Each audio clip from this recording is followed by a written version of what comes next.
Fowler is a Canadian hero. That's how I see it. And Robert Fowler has earned the right to say whatever he pleases, and I was honored to have him at our meeting.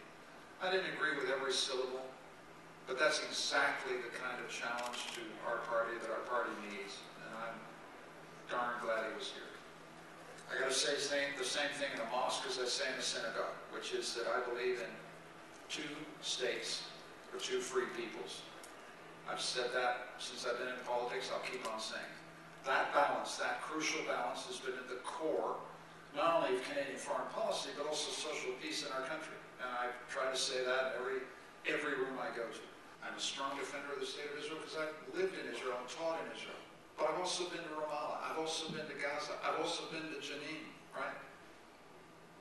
And these two tormented peoples will never have security unless they have peace with justice. And Canadians have felt that for 50 years. I don't think I'm saying anything that's new at all. And I will say it everywhere I go. And that's the deep conviction of the party. And I'll say it for another reason. I'm in politics in Canada. The country I care about most is neither Palestine or Israel. It's Canada. And what I deeply regret is the way this has become a wedge issue that divides Canadians against each other. And that's another reason why this balanced commitment is so important. A commitment to peace in the Middle East and a commitment to civil peace at home and concord at home. What I don't want to do is just sit here and wait for Washington to make up its mind and have environmental policy in my country basically the hostage to gridlock in Washington. The American administration is doing a lot in regulation, environmental regulation, which is positive, we can learn from. They're investing a great deal of money in renewables, in green tech. So there are a lot of positive things to learn from what the administration is doing, and we shouldn't sit and wait for a global climate change strategy to come out of Congress. The Harper government is using Washington gridlock as an excuse, not merely to do nothing, but actually walk backwards. And I think that this is, we spend a lot of time talking about the energy and the environment because we actually think that becoming more energy efficient is the key to our productivity going forward. And it's a, and you need a government that gets that and sees its important impact on our productivity and our jobs. Let's look at what happens to labor force participation rates once the baby boomers start edging out of employment. The tax base begins to shrink. Healthcare costs begin to surge. The Canadian middle class family is looking after kids and caring for aging parents with a sense of increasing weight on their shoulders. That's the reality I think we're trying to focus Canada on. And we've got to create fiscal room to cope with what's coming.